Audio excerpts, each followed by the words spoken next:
Hello, you wonderful people, and welcome to another episode of Not Too Comic Book. This being a show where we're talking about TV shows that are adaptations of comic books. For today's episode, I'm going to talk about the latest episode of The Flash, Legends of Tomorrow, as well as Agents of S.H.I.E.L.D. Like always, if I'm talking about something you don't want to listen to, you can always look in the description down below. I include the time of when I talk about each of the respective shows that I'm talking about. For example, if you want to hear what I have to say about The Flash, you can skip to what I had to say about this week's episode of Legends of Tomorrow or this week's episode of Agents of S.H.I.E.L.D. The first thing I'm going to talk about is this week's episode of The Flash. Concluding, picking up what we ended up getting at the end of last episode, Jessica Camacho. I made sure to remember her name this time. I always got Jessica and I could always remember to see, but nevertheless, it didn't even click in my head. I was just like, oh, she just managed to get here. It never clicked in my head. Oh, she actually has the same powers as Cisco. Actually, she's like Cisco, but better because she really knows how to push her powers, because obviously Cisco had to go through training and everything to even get to where he is. But I mean, really, when you actually think about it, Cisco's never really done a lot of training to push his powers. So he's done a little here and there, but it's never been I don't know, but Gypsy makes it look super easy. But essentially, she's a bounty hunter, well, a collector. And basically, HR broke the number one rule of Earth 19. That's no multiverse travel. Essentially, it's a rule that came about because some time ago in the past, some other people from a different world came and tried to invade theirs. They ended up beating them back, but subsequently since then, they were no multiverse travel, and he knew that, and he broke the rule. So it's oh, she's just here to collect them, and that's that. But the sad thing is, the rules for that are very strict, and the price for breaking that rule is death. So it comes down to the only way to solve this issue is by a trial by combat. And, Cisco decides to take her on, but everyone, Barry's no, I'll take you on. But she's nope, it's too late. Cisco acknowledged it first, so we're going go at this. So, just so many things about this episode that I just love all over the place. One, love the fact is that Cisco is so into her. He's like, man, she's so amazing. Oh, that's so good. She's oh, just the way she's doing this, just a little flirting they have back and forth. Right? Even Caitlin calls him out. It's what's up with you always hooking up with bad people? It's first Golden Glider, now her. He's I don't know. I can't help who I like. You can't help who you love, right? But probably who I love the best in this episode was probably Julian. This is his first official date. Well, I mean, they said that we know of as with the team. Just so many things. At the beginning, when Barry and Wally are doing that whole saving the day thing, and Wally gets all the praise, the girls in a school bus full of cheerleaders are oh my god, who are you? He's oh, I'm Kid Flash. They taking pictures with him and getting all excited. And I love when he dashes away. He leaves a lightning bolt scorched into the ground. I'm sure that Central City doesn't appreciate that. It's okay, it's bad enough we got these metahumans making stuff. Yeah, you're a good guy and everything, but man, did you really have to do that? You're just showing off at this point. But it's still awesome we get that. This is the first time Barry's ever had a continuous sidekick, by his side during it all. And it's so cool. Well, I can't call him a sidekick because it's Wally slowly, making his own way and becoming just a hero all on his own. But to see him and Barry working together and everything, it's sick. But my favorite thing was Julian was okay, yeah, you handled it nicely, yeah, but I came up with 6 or 7 other ways you could have handled that much more efficiently. And then because he's still working on his way of talking to people, because it was just kind of because it came to the conversation of Barry trying to get faster to save Iris. Essentially, Julian did the math. Basically, Barry has to be able to reach Iris under 0.2 seconds to be able to save her from Savitar. And then basically, Julian was basically he won't be able to do that in 4 months. The gap that he needs to cross to be able to get that fast, it won't be enough. Because he even talks about it. I mean, Barry even acknowledged it. He's he got faster than Reverse, he got faster than Zoom, but Savitar is on a completely different level. Because I brought it up again. Even someone as seasoned as Jay looks like he's standing still compared with Savitar. None of them can do anything against him. But what I really liked is the fact is that Julian was just kind of very blunt about it. Just yeah, you're kind of screwed on that part because you're not going to be able to advance that quickly. And then when it came to Cisco, he was yeah, Caitlin, why don't you go ahead and get the medical bay ready? He was why would she need to get the medical bay ready? Yeah, because you're gonna win, and she's gonna need it after you win. Yeah. And also, when it came down to it between her, Gypsy and Cisco in their fight, him being everyone's cheering yeah, he won. And Julian's man, she must have had an off day. And everyone's looking at him and he's what? I love how he's not trying to be a douche. It just, he just comes off seeming like an asshole. I really like that. He's an accidental asshole essentially because it's just he's probably not used to being. I mean, it seems like he's probably always been like that, so it's just kind of hard to break that part of his personality, which it separates him. It makes him very distinct. But focusing on the whole Gypsy versus Vibe battle, she kind of brought up something that we've always kind of known, that like Cisco is a lot more powerful than he realizes. That was something his Earth 2 counterpart brought up. It's like the fact is you're a lot stronger, but he's kind of afraid and everything because, he's not used to kind of going through this whole hero thing. But Barry told him, it's like, yo, like, I'm able to do this because I know I got all of you guys behind my back. Like, I'm scared anytime these type of situations happen. Like, that's how I keep myself calm, is by knowing that I always have you guys in my corner. It's like, yo, but I'm going to be there. We're all going to be there to make sure you help you through this all. What I really appreciated was, like, during the fight, it wasn't just like, oh, let's stay here, fight. It was like, yo, let's cross multiple dimensions while we fight. First popping up in Earth 2, then dropping into Catco on Earth 38. I was like, that would have been a moment I would have wished Cat was still working at Catco just for a moment like that. But the new assistant, basically, she's the assistant to Jimmy. She was there. I mean, obviously you see some people in the background running away, but she's just like, man, this city just keeps getting weirder and weirder. It's just like, they didn't even have to do that, but I love the fact that they did. It was so good just seeing them crossing Earths like that. I wonder where was that place they ended up finally at the last point. It looked like it was like a volcano, but I wonder what specific Earth that was on. But that was so good seeing them cross like that. And you have Cisco trying to be like Mr. Smooth and everything, but like, oh no, we don't do like that on, because he, like I say, constantly flirting with her, asking her out on a date. It's like, yo, there's a good, coffee shop right around the corner. We could do that instead of this whole fighting thing. I just loved it. And then basically they came to the decision that basically they're going to leave. Like, basically she has to say like HR is dead. Because it's the only way, because if she goes back empty-handed, then they'll know she failed her job. And that just means they'll just end up sending, most likely that might end up with her being killed for failing her job. But also it could mean that, they'll probably just send someone else to come after. Well, so it's like she has to lie and say that she killed him, and that basically he can never ever go back home, which for him is kind of okay, because it's like, he says that there's nothing left for him. Because the main reason why he left home, it's kind of a very sad reason, is because he wanted a fresh start. Because when he looked at himself in the mirror, all he saw was the fraud that he was, pretending to be someone that he wasn't, and he just didn't want to live like that. He wanted to kind of get a new chance, it's like, because at that point in time, like, people looked at him, it's like, oh man, you're Wells, ooh, behind Star Labs and everything. But he always lived that lie. Was I making that up, or did that? Because wasn't that the thing? Like, he ended up getting found out for being a fraud, so that was the whole thing. So, but it was just, he was already living that lie. I'm sure, like, being found out just also hit that mark for him too. So, of just being like, it just solidified it even more, because now the lie came true. So he just wanted to kind of be well known on his own merits. And for example, this whole book situation, because apparently anytime he's been writing the books, he's secretly been sending them back to Earth 19.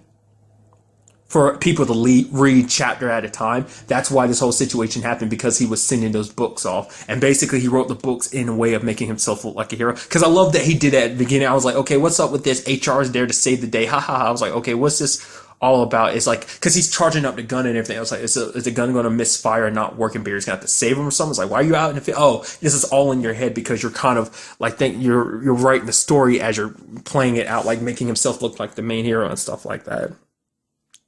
One of my other favorite moments in this episode was the Iris and her dad conversation, being like, yo, Dad, I got to tell you, it's about me and Barry.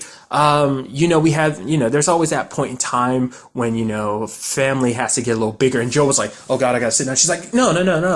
Like, I'm just wondering what kind of pet, would, Barry like to have, because he's never really like had one in the past, so I just want to know what his preferences. And Joe was just like, oh God, that's what you're talking about. She's like, what did you think I was talking about? He's like, no, nothing. Like, to me, I was wondering how she was going to handle that, because obviously I was like, okay, this is I was like, at first I had a feeling it was going to go to a sex conversation, which it did, but it was like, then it went to the whole kind of like possibly baby conversation, and like, how is she going to backtrack out of this? Like, but then she brought her to Petsy. I was like, I wasn't expecting that either. And you see when she walks away, Joe's like, oh God, thank you. Just wiping off his forehead and everything. I just love how stressed out he was about that conversation.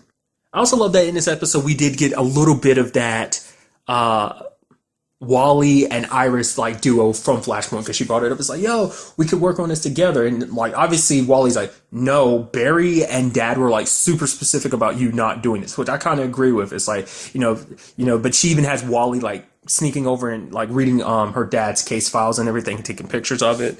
And it's like, it seemed like it was going to go well until that one moment in the episode that really like threw me back. And it was like when the guy had a gun on her and Iris stepped walking forward. She's like, go ahead and pull the trigger, essentially. Like, no one, you never know, everyone's day comes eventually. And like, Wally came and saved her and everything.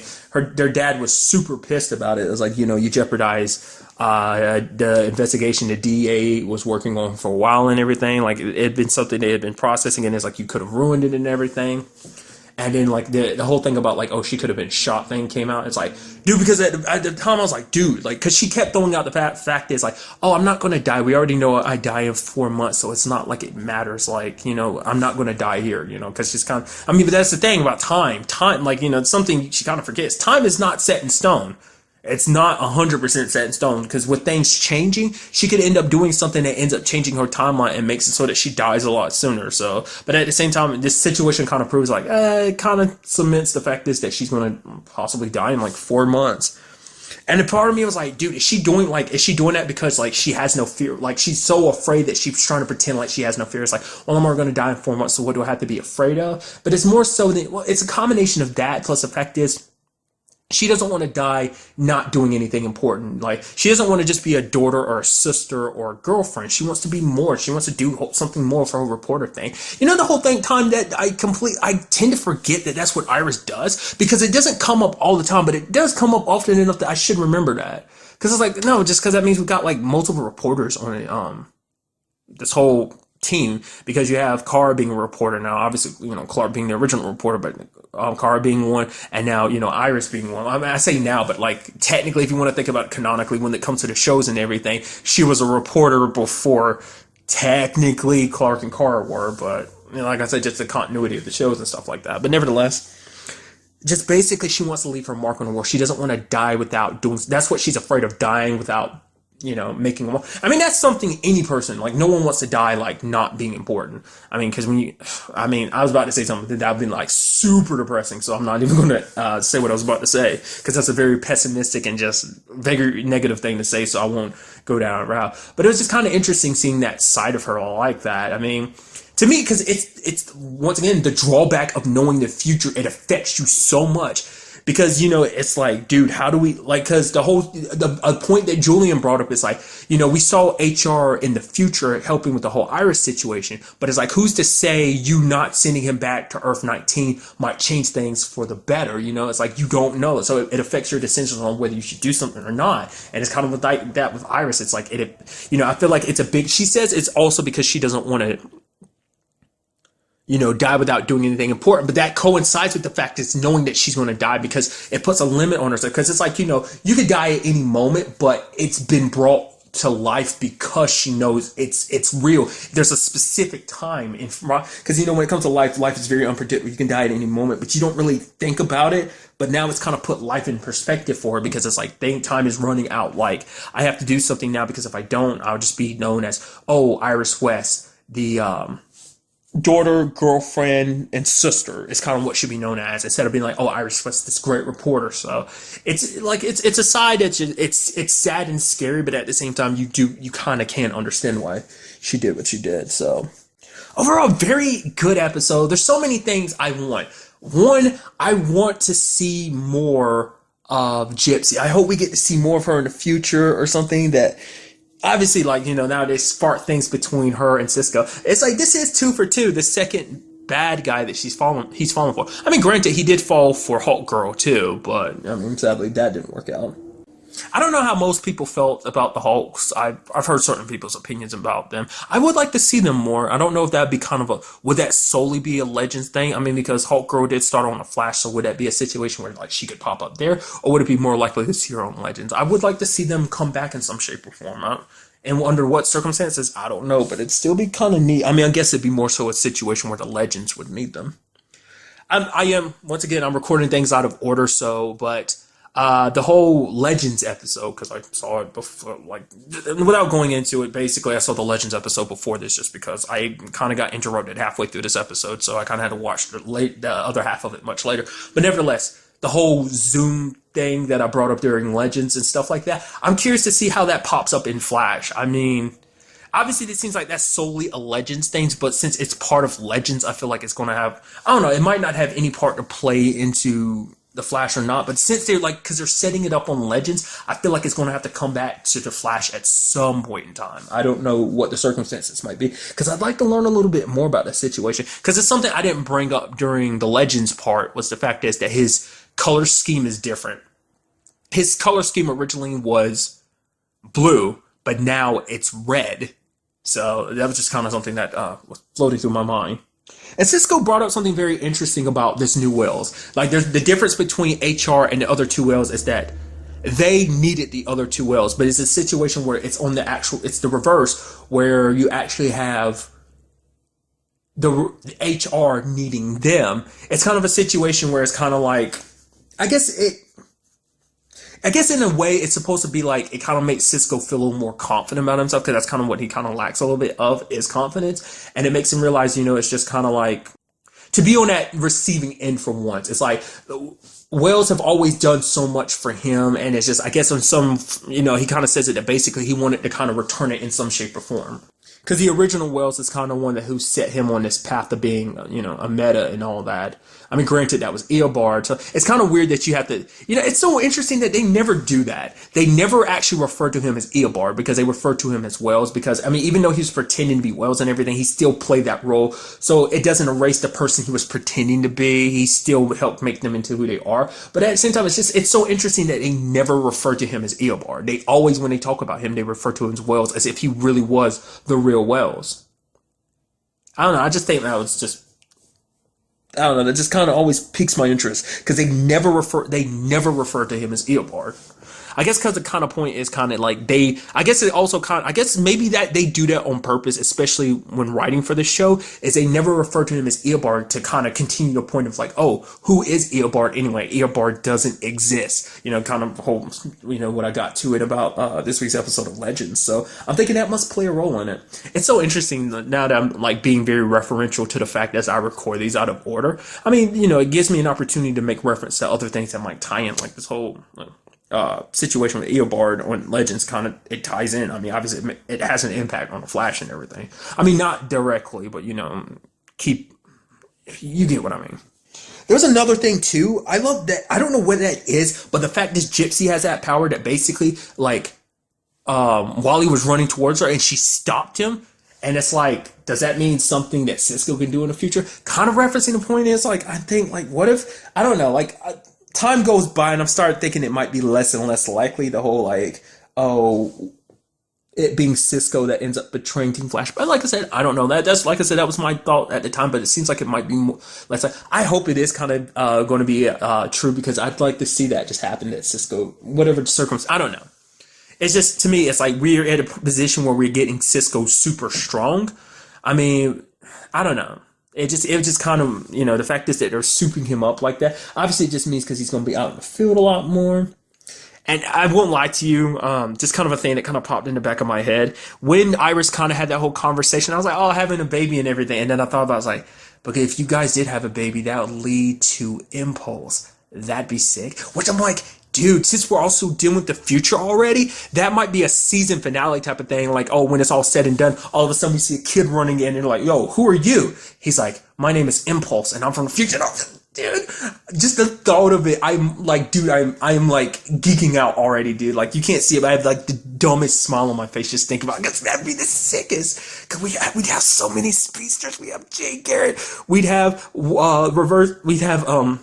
Kid Flash, we have Barry, and then we have Impulse. It's literally, once again, kind of like the whole, like, me doing the same thing with Supergirl. It'd be like we had Young Justice, you know, just kind of like, I kind of spoiled the end of, I mean, there's a thing that happens at the end of Young Justice where basically all the speedsters come together like that. I won't say it how everything ends, but, you know, I would, without really saying exactly what went down, I'll say, I just hope it doesn't, if that situation came about, I hope it wouldn't end like Young Justice did. Just, you know, I hope it have a different ending. That's all I'm saying. That in itself is a spoiler, but I didn't get too specific with it. I still did. I'm just gonna shut up.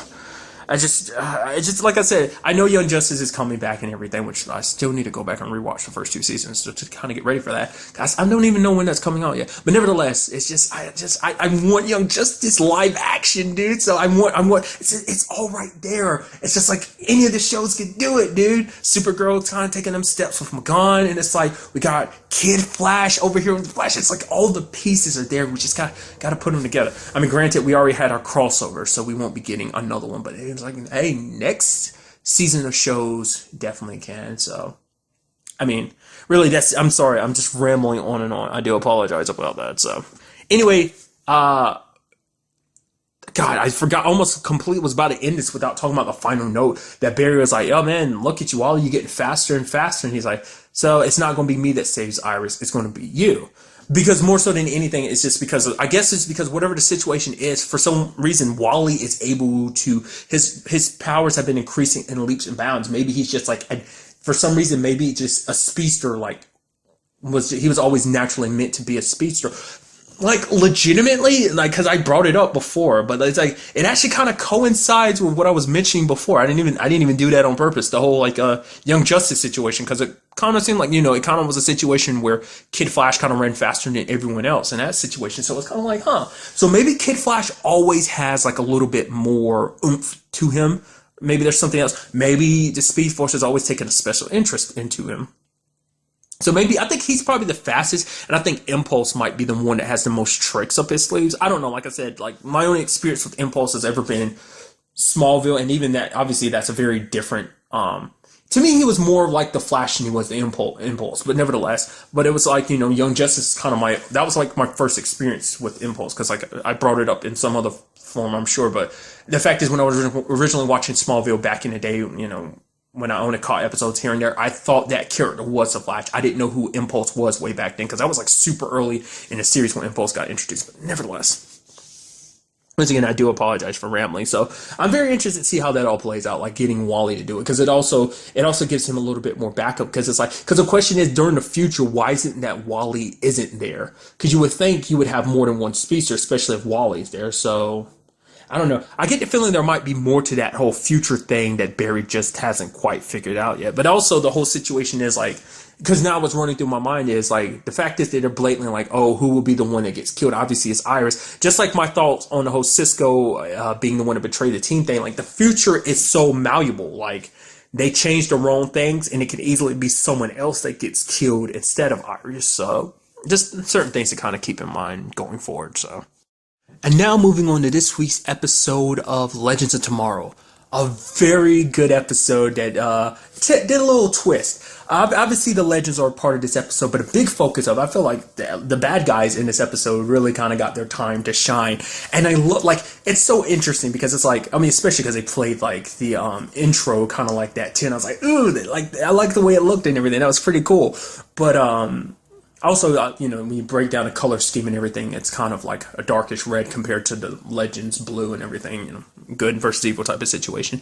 But what I really liked is, this builds upon what I brought up last episode. Is like, what I really liked is the fact is we get Malcolm and Dark really talking and everything. Like, we haven't really had a chance to really take in the Legion of Doom, but this episode they really kicked it in. Apparently that's actually the name of this episode too. I haven't looked that up before. I think it was actually this episode. Yeah.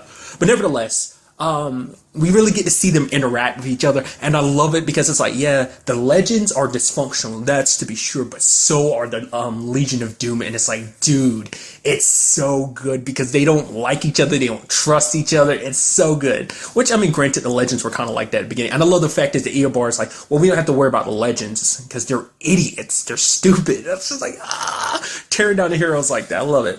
But just the whole conversation everyone has. Gotta love Dark just being the lovable, charismatic sociopath that he is. Just the fact is, when the whole bank situation is like, we could easily just go in there and kill everybody, but Malcolm's like, okay, we can just hold back a little bit. I mean, later on, he brings up the fact is, he's like, oh, we should have just done this from the beginning. But Malcolm's like, yeah, but unlike you, you just enjoy killing, and he's like, you do too. Don't try and deny it. But the whole conversation just like, oh man, there's all these wonderful weapons that Eobard's gathered. Just like all these beautiful killing machines. I just can't decide which one to take. And then the fact is that him and Malcolm butt heads. There was them going back and forth. Malcolm being like, well, you have Dark throwing in Malcolm's face. It's like, oh yeah, you used to be, Ra's al Ghul, because for Damien, he never had that opportunity. Malcolm obviously did. I mean, but to be fair, Malcolm I guess it kind of goes hand in hand, pun intended. That was kind of the whole thing. Every time he got a chance, he kept bringing up the fact is, oh, Malcolm, you don't have a hand. It's like, oh, I hate for you to lose the other one. But it's interesting because Malcolm kind of got it by treachery, but it's kind of like, hey, by whatever means he became Ra's al Ghul, sadly for Dark, he never did. I mean, but to be fair, the whole organization of the League of Assassins did kind of get disbanded under his control, so it's not like he was that great of a leader either, because he didn't have that position that long either. Not nearly as long as the original Ra's al Ghul. But mentioning Malcolm's head, and then Malcolm just keeps throwing back and was like, oh yeah, what's about you? Oh right, that's right, you're dead. So I love their bickering back and forth, and the fact is both of them, neither one of them likes Eobard, because they start talking trash, and then Eobard dashes over, grabs Malcolm by the throat, and just presses him up against the wall, and you have Dark being like, man, I hate when he does that. Just the fact is that he can just do whatever he wants to like that, and he's choking Malcolm out and everything. It's like, do you think I'm afraid of you? He's like, I could kill you before you even saw it coming. And then Malcolm's like, that he can get inside of Hunter's head and everything and help get them what they need from him. And then he's like, they didn't call me the magician for nothing. And then in the background, you see Dark kind of looking and just rolls his eyes like, oh my God, like, just shut up about how great you are. Just, they're such a dysfunctional team, and it's just, their back and forth was so good. Even the fight they had much later in an episode is pretty sick. Just because they hate each other that much, they ended up going into a fight to the death type of duel, and it's just like, that's so good. It took Phil telling him, is like, yo, you're being idiots about this, right? He had to point it out to something that they already knew. Because basically we know their motivations behind what they do, but it's like, at the end of the day, we don't know why Eobard is doing what he's doing. And that to me is one of the most fascinating things about this episode. It's a whole explanation. Like, to me, because I forgot about one key thing when it came to Eobard. Eobard didn't just die. He was wiped from existence. I forgot that little detail, and it's like, apparently that's what the whole thing about Eobard with the beeping watch. I was like, okay, I feel like he has a certain time to do, like, because I kept always thinking like, okay, obviously he must be going somewhere at a specific time, but it's like, as a speedster, he shouldn't have to worry about time, so that shouldn't be an issue for him. And that's why I kept wondering, it's like, okay, so you're just trying to save yourself from dying and stuff like that. And, because they brought up that question, it's like, changing the fact that you die and everything. And it was like, right. And then it clicked in my head again when they start talking. I was like, they brought it up, he doesn't exist. I was like, right. He's not just dead, he doesn't exist. And essentially, time is catching up with him. That's what this is all about for him. What he's trying to get the spear isn't just preventing his own death. It's preventing his death by means of erasing him from existence. The fact is that time is catching up to him. Because he's a speedster, he can dash from different time periods. So he's able to hold time off to a certain extent. There's an interesting thing that Martin brought up in this episode, being that essentially when he got erased from time, the reason why it wasn't an immediate thing is because he's kind of protected by the Speed Force or something like that. And like everyone else is like, okay, that doesn't make any sense. Like, Martin's like, yeah, it's a bit complicated, which is, I guess it's a sense of like the Speed Force cares for all speedsters, no matter who you are, what your allegiance is. Because to me, it seems like the Speed Force is very neutral. It's like we have good speedsters and we have bad speedsters. We don't choose a side necessarily. It's just, I mean, I don't know, because even with the whole Hunter, Zoom, and Barry situation, I wasn't 100% sure if they really chose Barry's side. It seems like obviously they've taken an interest in him, but at the same time, it's like, to become a speedster, you kind of have to be chosen by the Speed Force. So it's like each one of them, Zoom included, Zoom, Eobard, were both chosen by the Speed Force. So it's kind of a situation where you're kind of like, So that kind of points to why I'm thinking like the Speed Force has to be neutral. It's kind of like let things play out the way they play out. Yeah, every once in a while we'll kind of lend a lending hand to any one of them because I think to the Speed Force, it's like all speedsters are kind of their children. So when one of their children needs their help, they'll help them out. So, but they won't actively participate. They won't like go out of its way to help. But it's like if it can, it'll give them a helping hand, kind of clear their head, like Barry needed his head kind of cleared last season. So that was just kind of an interesting thing. That's how I look at it. But then getting back to the whole thing about Eobard running from his path, like running from being erased from existence. That's why he's always on the move. He never stays in one particular time period for too long. What his watch beeping off means. And then on top of that, we find out like he's not just being chased by, I was like, oh, you're being chased by a time wraith. He's like, no, it's not even a time wraith. It's something worse. And lo and behold, what is it? It's Zoom, or whatever the hell he's become subsequently since being poured off by those time wraiths back in season 2.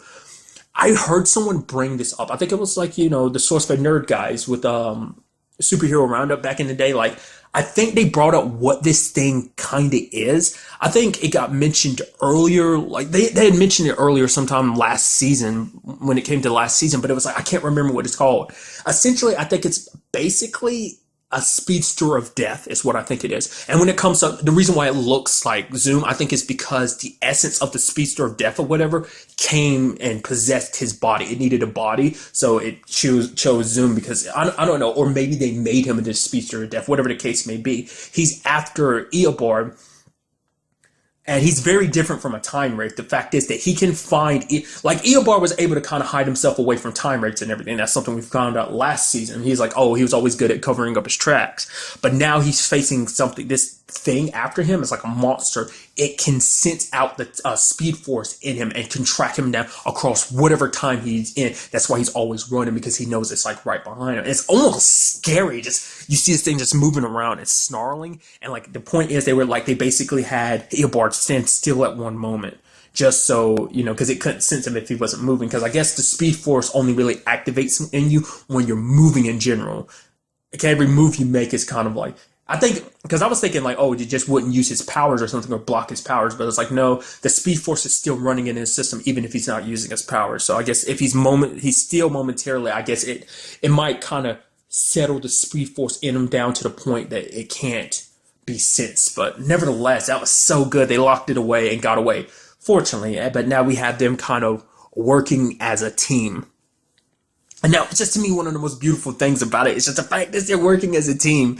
And it's just, like I said, it was a really good episode, because when I saw the intro, I was, not just with the intro, but, oh yeah, also the, title card, I was thinking like, oh, is this going to be like 100% from the Legion of Doom's perspective? It's not. But it seems like it's 50-50. It seems like they do give, like I said, this is our first time really getting to look at the Legion of Doom, just kind of like, and I say it's so good, because it's like you never really get to see time with the, like the last time you actually got to see the bad guy just straight up plotting, them working, like this is the first time we've had a team of bad guys and we got to see them bickering back and forth. We've seen little bits here and there with like the rogues on the Flash and stuff, when he got introduced to Mirror Master, to him and Cold kind of didn't get along and stuff like that. And you take, obviously, you have Reverse Flash, Eobard when he was pretending to be Wells. Obviously, you got little glimpses, but it's like this is the full time, like first time we really got a really look at the bad guys like that, and I really appreciate, especially these characters, because I get the feeling like they get to shine even more. Like Dark, like I said, I called him a charismatic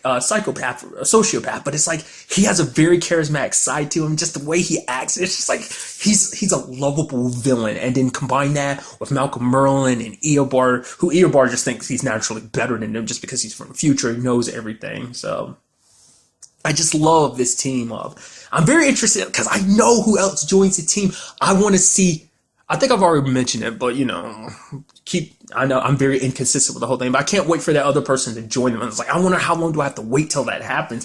'Cause I want to see them all come together, especially because that character is like very, he's smart. He would be the brains of the operation. So all of them are kind of like the muscle, essentially.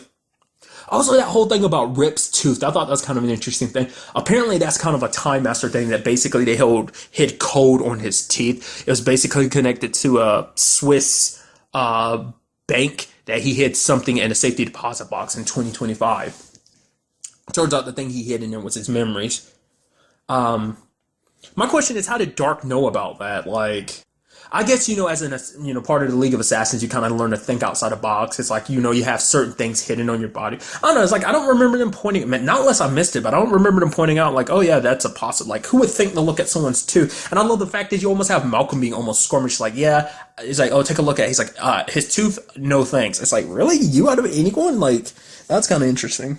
And on the flip side of things, you had everyone finally figure out, like, oh yeah, which, they ended up figuring all this stuff out about Eobard. They're like, so which speedster is it that we're dealing with? Because to me, it's the most interesting thing is because we as the audience have known for a long time who the speedster is. But of course, none of them would, because none of them have ever seen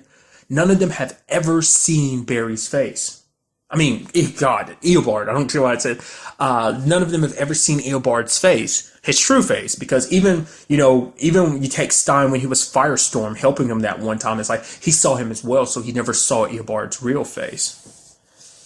Because initially I was thinking like, oh, the only person, I think I brought it up before, I thought that the only person that had ever seen Eobard's real face was Barry, but it's like, no, other people have seen Eobard's real face too, because back when Barry had to help him kind of get back into his old timeline and thing.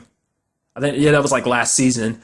But it was like, no, when he got erased from existence, he quickly reverted back to his original form as Eobard. So now that means, now they 100% know who they're up against. They already knew about Dark and Merlin, so now they have a little more information to go on, and maybe this will finally give us some more information about Gideon too, because that's always been something that's kind of like, what's up with that? Because prior to the show, obviously we've known Gideon because of the Flash, and then like that was the programming that Eobard used, so maybe he borrowed it when he was coming to the past, like he brought it with him from the future, and maybe somehow he got his hands on it, because originally maybe it's always been with the Legends, but it wasn't until he came back to the past that he ended up bringing it with him, somehow he stole Gideon from them or something. Maybe, I don't know, because that was something that was never really answered. It was just kind of like, oh, kind of a thing on its own. But now, that they're including all this, like, these different storylines colliding like this, because it's the first time, like, time travel has really been, like, so...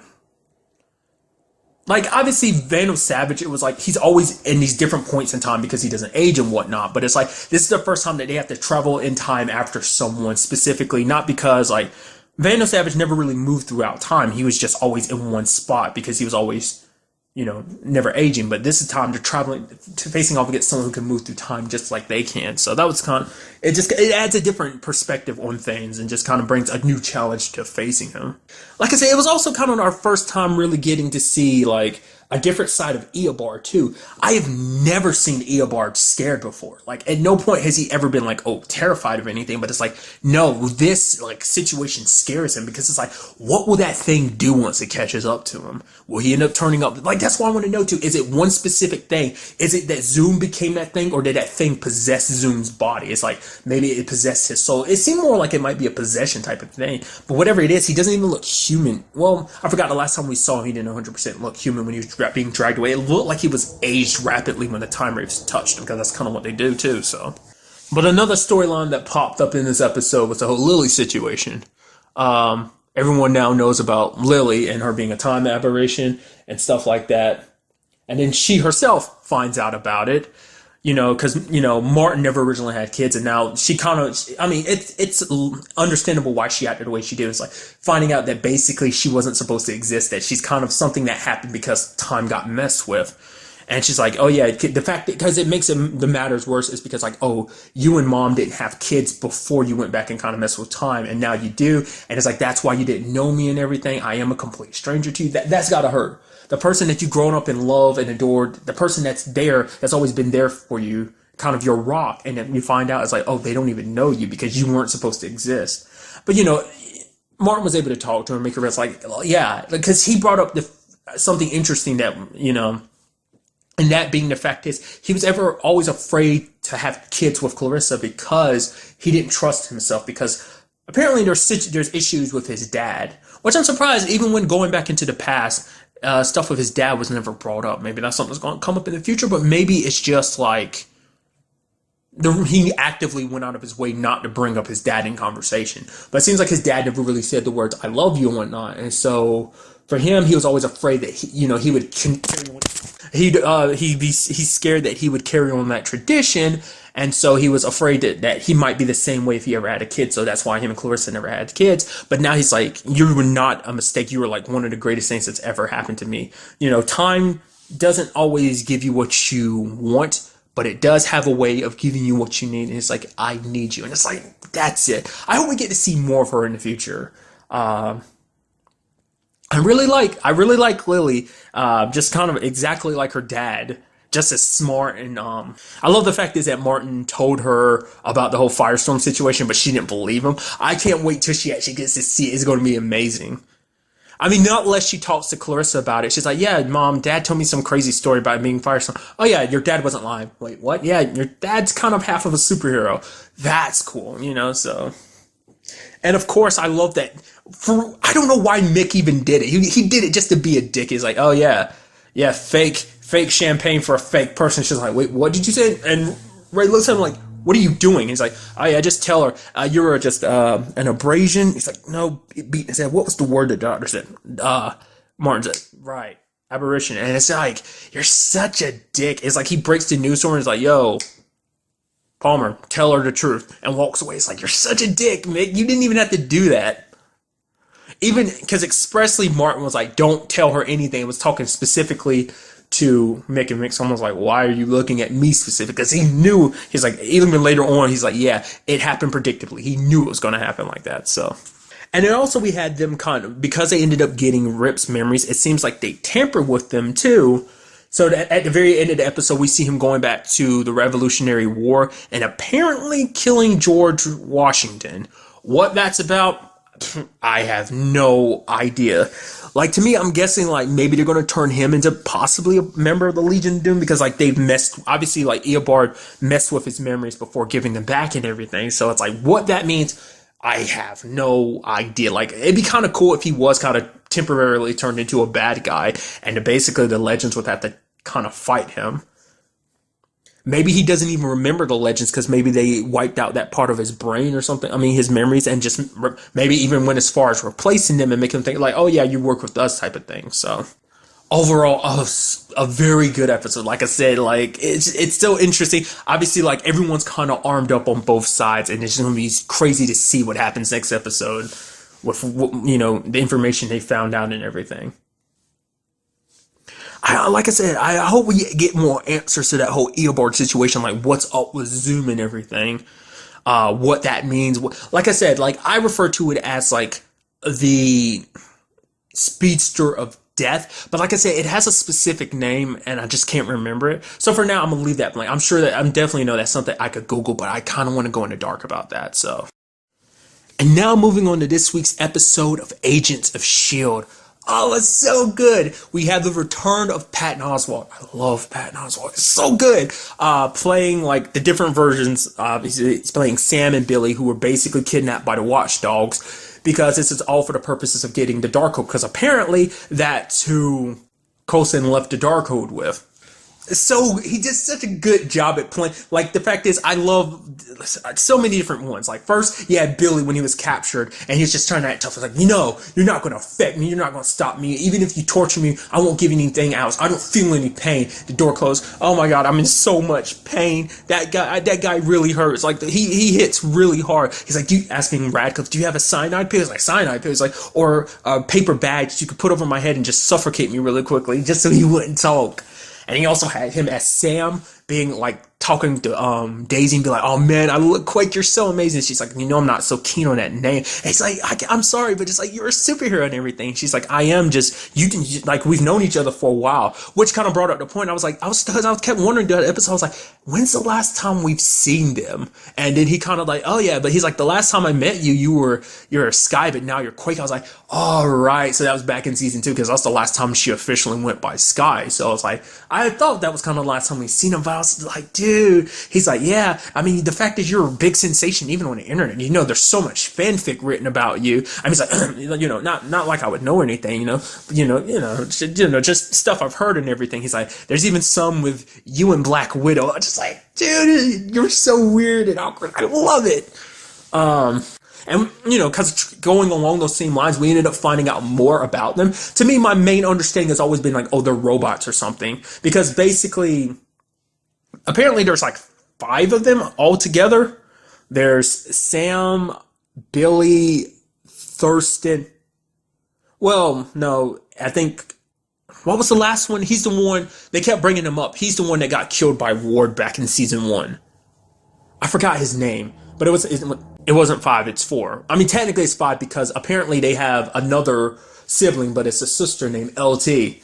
And but like I was always under the impression that they were kind of like robots or something. It's like, oh yeah, they used to be part of the LMD project, and it's like, oh wait, were they? She's talking about robots? No, they were technicians. I was like, so they were quadruplets.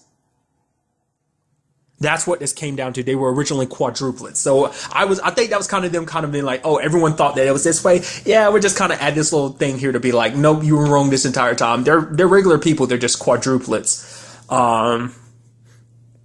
They all were technicians on the LMD project, especially when one of them was like, yeah, we're obsolete and everything. Going back to one of my favorite moments too is like when Sam is like, yeah, Billy, I can't believe he just up and left me. Man, Billy's not really much of a fighter. It's like, no. And then Daisy's like, oh yeah, but there's Billy right there, kicking butt. And it's like, there's you hiding behind that, the bar. And he's like, nah, that's not me. And she's like, yeah, but you're wearing the same thing as you are in the video. It's just like, I love it. Like I said, just that on its own was pretty awesome. But I did like the fact is because at first I was kind of like the whole Radcliffe situation. Like if I said, oh man, it's like I said, it's always flip flopping. Like whether he's a good guy or not. I was like, oh, so was he really being forced this entire time? It's like I thought he wasn't. And it's like the fact is he's down there being held captive, and then like the dude was about to torture. The dude's name Anton was about to torture Billy, but then like Radcliffe was like, "Oh, that's enough. He's not going to talk," and gets up because I want him to stay intact. Which brings it up again. The fact is that they are like Radcliffe isn't 100% a bad guy because there is a part of him that doesn't want people to get hurt.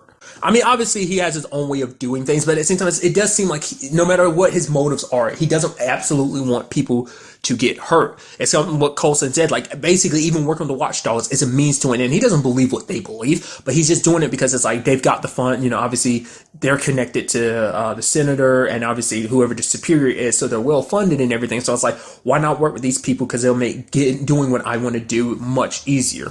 Then you had the whole situation with the LMD Radcliffe, who brought up something very interesting, like because that was kind of something that got brought up this episode that I thought was kind of like basically like he's the third person to betray Fitz because his dad also came in conversation that basically Radcliffe's like, yeah, I know your dad. Like the fact is we used to go to school together and everything. Like so he's like known about Fitz for a while now, but Fitz doesn't want to hear anything about it because Fitz has a problem with his dad. It's something that Simmons kind of elaborates on a little bit more. So the fact is that Fitz hasn't seen his dad since he was 10 years old. But even when he was super young, Fitz's dad was always putting him down like, oh, you're never good enough. You'll never be smart enough. You're an idiot. That type of thing. It was kind of really sad. It's kind of like she's basically saying that's what motivates Fitz to be as smart and like as good as he is. It's just kind of to prove his dad wrong, which is so sad. Hate is a good motivator. It's a sad one, but it's always a good one. But the point was I was bringing up is the fact is that this is the third person that's left, like kind of letting him down and betrayed him.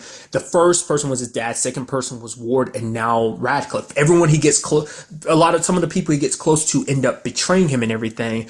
And Simmons is like, that's not a bad thing. That just shows you how much of a good person you are. The fact is that you're so optimistic. You're willing to open up to other people. And she said it shows how powerful, how quite strong you are, because even with all these betrayals under your belt, like you still opened up your heart to a lot of people. She, herself included. Like after everything that he's been through, being betrayed the many times he's had, you would think he'd be like, no, there's no way I'm ever going to trust someone again. But he's opened up his heart to other people. He's let other people subsequently in. He hasn't completely shut off from people. So that shows you just how open his heart is, essentially.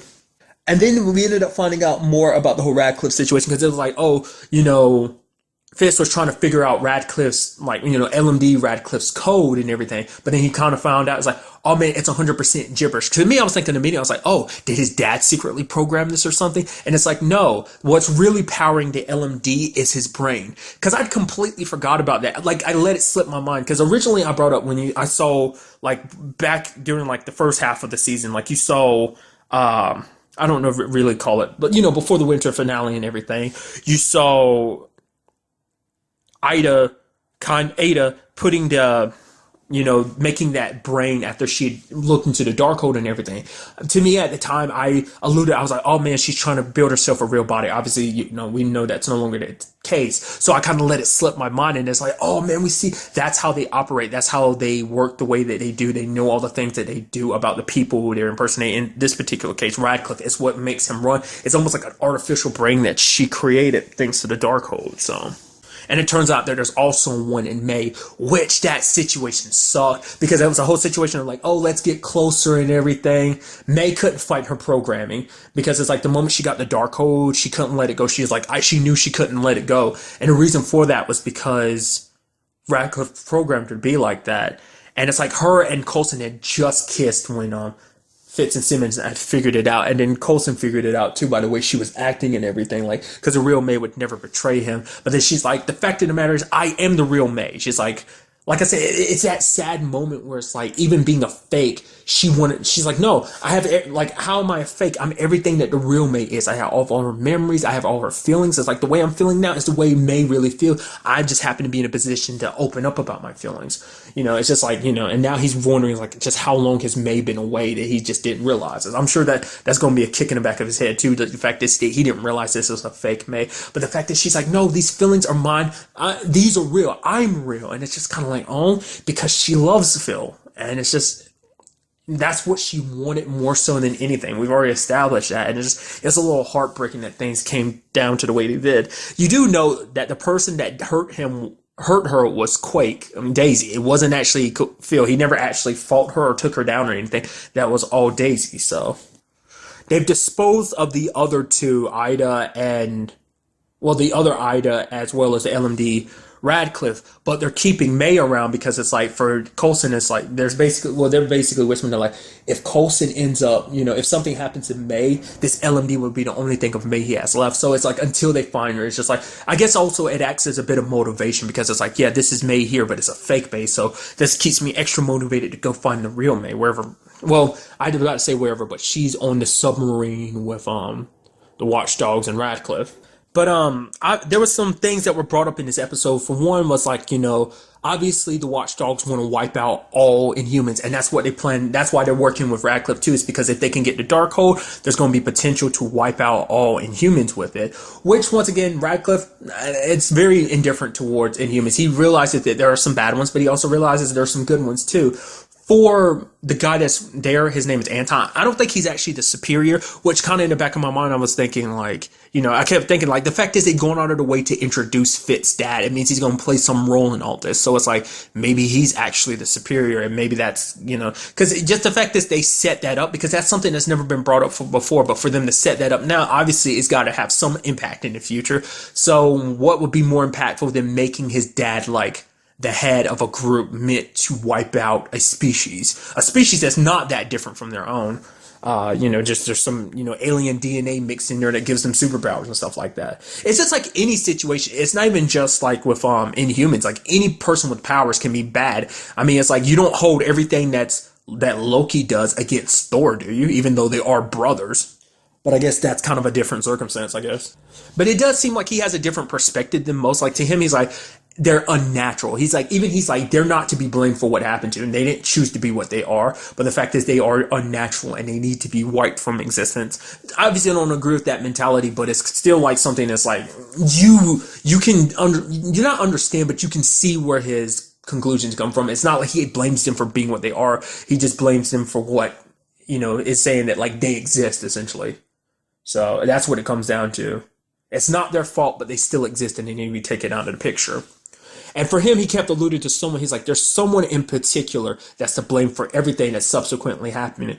And the person that he's like, oh, once we wipe them out, they're kind of the cause of everything. The Creed, the Satari, the aliens that attacked during Avengers, the Inhumans, everything. And he draws it all back to Coulson, saying like Coulson's the one behind all of this. I mean, not really, but the thing is, the reason why he says that is because Coulson was at all the sites and stuff like that. I mean, really, Coulson only went where Fury sent him. So if you want to go even more further back on that, I guess you could blame Fury too.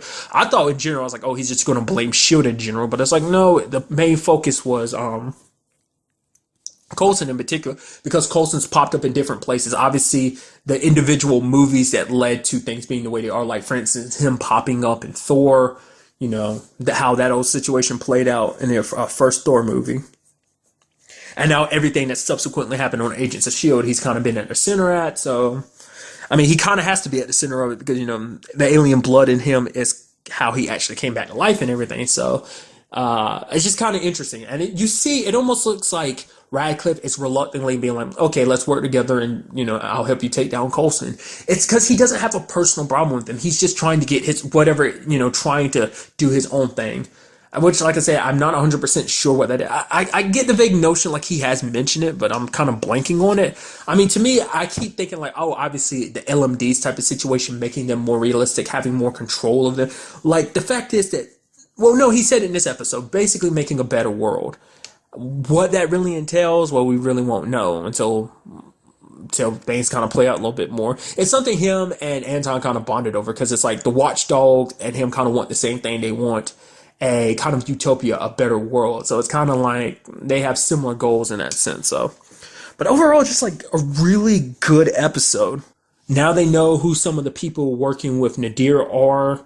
Like I said, the whole May situation got figured out. Plus, we know a little bit more about Fitz's past.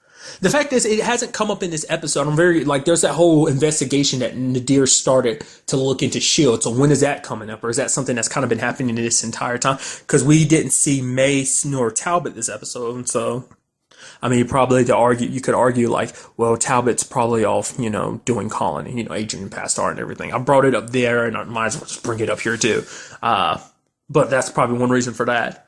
But I wonder, is that something we're going to delve back into next episode? Just kind of like, well, because that's going to be interesting because it's like she's got a leg up on them, but now they've got a leg up on her because they know a lot of her associates, who they are and stuff.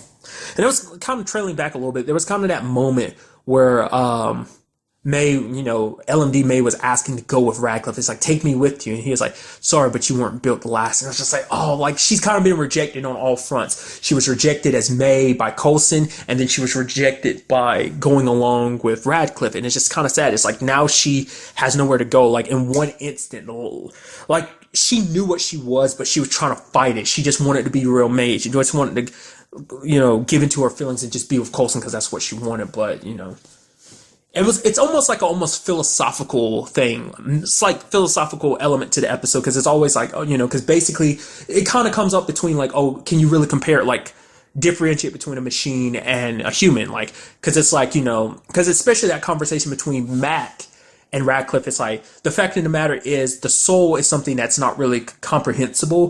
The fact is, it's like, oh, how can you have a soul with you being flesh and blood and that I'm not? The fact is that once you're going, you'll have a soul and everything, but how can you say that I don't have a soul? And then you take May, for example, is like, she's kind of lost without a point of living anymore. And it's like her need to be human almost. It's just like, I don't know. I legitimately lost the point I was trying to make. Right. The whole philosophical angle of like, fighting your programming. It's like the same thing for humans. Like humans are hardwired a certain way, and it's like if you're a certain way, can you really, fight against your programming? No more so than, a machine. I mean, granted, a person can be changed, but so can a machine because a machine can be reprogrammed for another purpose or be another way, just like a person can grow to be another. So it's like I don't know, like I said, to me, it sounds very philosophical. Maybe you might think of it as just, oh, that's straight bullshit. I feel like I'm pushing on something smart, but I just can't find the right words to say it. To me, it's just so interesting when you break it down like that. And it seems like this episode, a big part of it was the underlining thought of like, oh, what is, at the end of the day, what is the difference between a machine and a human in that regards? Because it's like, because a lot of it comes down to just human programming. So I don't know. That's just enough of me trying to diving into that. Just like I said, overall, a very good episode. Really psyched to see where we go next time. But really, that's all I want to talk about in this episode. Till the next time we meet, be happy, be safe, live life to the fullest, and enjoy it. Good day and goodbye.